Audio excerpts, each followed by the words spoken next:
भाजपात मोठ्या प्रमाणावर इनकमिंग सुरू, केंद्रीय मंत्री नितीन गडकरी यांचं वक्तव्य। महानगरपालिका निवडणुकांच्या पार्श्वभूमीवर भाजपमध्ये सुरू असलेल्या इनकमिंगवर केंद्रीय मंत्री नितीन गडकरी यांनी जोरदार टीका केली आहे। पक्षात होणाऱ्या इनकमिंग सोबतच पक्षातील जुन्या कार्यकर्त्यांकडे लक्ष द्या, नाहीतर जेवढ्या जोराने वाढले तेवढ्या जोराने खाली आल्याशिवाय राहणार नाही, अशी टीका केंद्रीय मंत्री नितीन गडकरी यांनी केली आहे।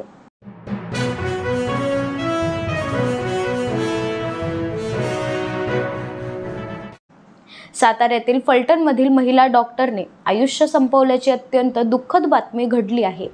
सुसाईड नोट प्रमाणे 2 आरोपींपैकी एक आरोपी प्रशांत बनकर अटकेत। मित्राच्या फार्म हाऊसवर लपून बसलेल्या आरोपी प्रशांत बनकर याला अटक करण्यात आला आहे।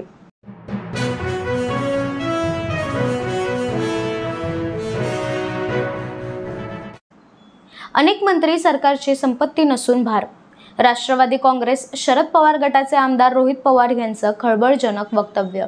आमदार रोहित पवार यांनी सत्ताधारी मंत्र्यांवर जोरदार टीका केली आहे। मंत्र्यांचे ऑडिट होणार असेल तर चांगलीच गोष्ट, पण मंत्र्यांचे सिडको, रॅपिडो, डान्स बार, पत्ते, हनी ट्रॅप, गुंडांसोबतचे संबंध आदी पराक्रम बघितले तर या अनेक मंत्री सरकारची संपत्ती नसून भार बनले आहेत, अशी टीका राष्ट्रवादी काँग्रेस शरद पवार गटाचे आमदार रोहित पवार यांनी।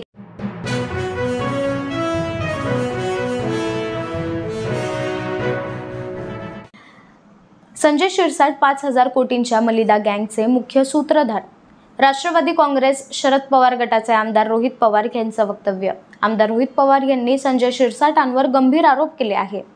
संजय शिरसाट हे सुमारे 5,000 कोटींच्या मलिदा गँगचे मुख्य सूत्रधार व मास्टरमाइंड असल्याचा गंभीर आरोप आमदार रोहित पवार यांनी केला आहे व तातडीने या संदर्भात गुन्हा दाखल करण्याची मागणी देखील केली आहे।